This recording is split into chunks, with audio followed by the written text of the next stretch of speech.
berubah wujudnya menjadi Sang Hyang Kalerudra, seorang raksasa yang besar dan menakutkan. Pertemuan antara Sang Hyang Kalerudra dan Dewi Durga mengakibatkan guncangan yang sangat luar biasa. Wabah penyakit menyebar kemana-mana, banyak terjadi pembunuhan, kebakaran, hutan, banjir, maupun gempa bumi. Untuk menetralisir keadaan tersebut dengan menyelenggarakan dan dalang menjadi redep, maka keadaan dunia menjadi berangsur-angsur pulih kembali. Sang Hyang Siwa dan Dewi Uma yang berwajah lemah lembut atau Somya Rupa.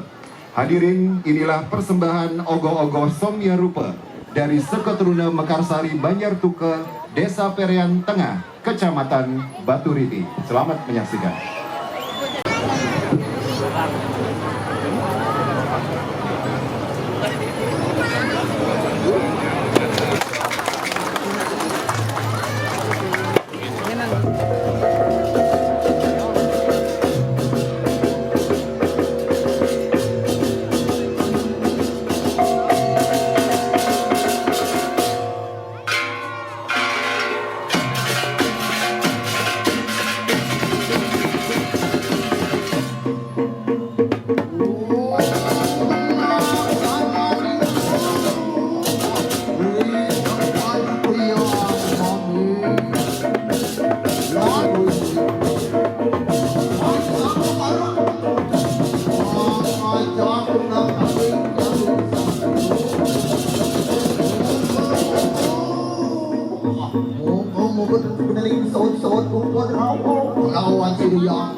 Serta pencinta seni yang berbahagia, untuk selanjutnya akan